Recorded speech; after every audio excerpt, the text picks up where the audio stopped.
My name is Dave Davidson, and in this video, we're gonna double your balance using nothing but a tiny little drop. Boop.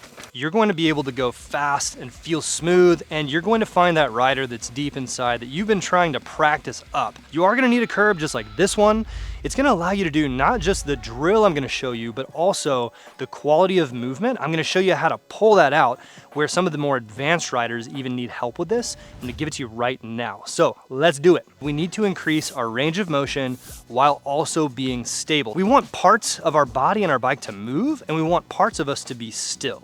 And so the parts we want to move, the first one is the wheel and our hands, but we don't want to throw our balance off.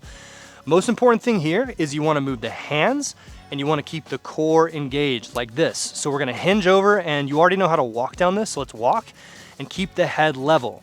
By keeping the head level, what we do is we use our core to hold our torso up, and we're using our range of motion in our hands like this. Now notice, I didn't grab the bars really hard, and if you watch this in slow motion, you're going to see that really what I do is I grab with like little piano fingers. Shout out to Coach Kevin, he's on my team. He came up with the term.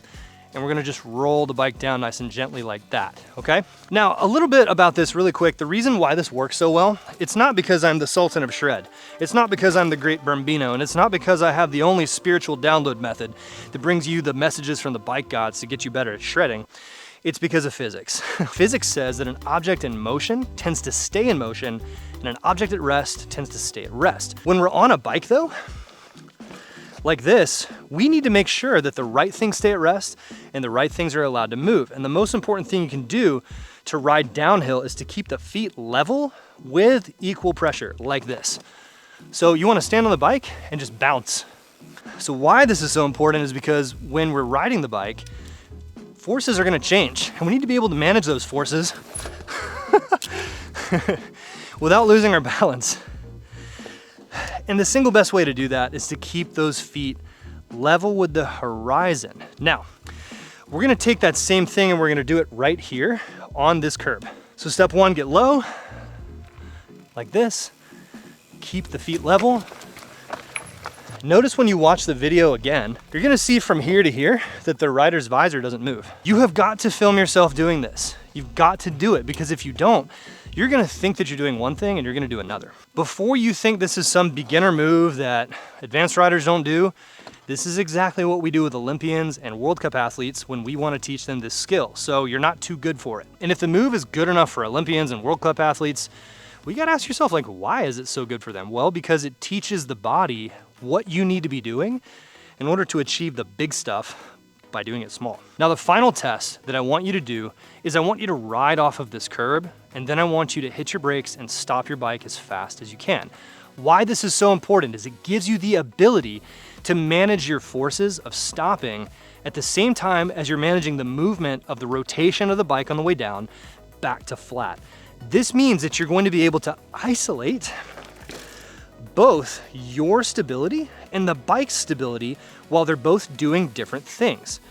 So what's going on with the bike is that it's going down and then flat, and you are going from here to here, but your hands are moving down first, then your feet are moving second. So what we need to do is we need to move with the bike with our hands and feet, and we need to move on a different path with our torso. Can you see how you need to match certain things and you need to mismatch other things in order to be smooth on the bike? This is kind of hard to think about, by the way, when you're up on the trail going fast. So if you watch this clip right here of this rider really closely, there's a lot of this going on. Hit after hit after hit. Some of these hits are bigger, some hits are smaller. By the time I've thought about this, I've already gone 20 feet down the trail. This part we need to bake into the instincts right here so that you don't have to think about it.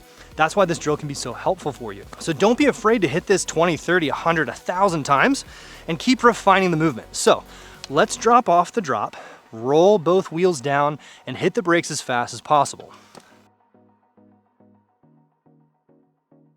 What did you notice about the rider's heel? Did you see how you can drop that heel and really brace against the forces in the bike?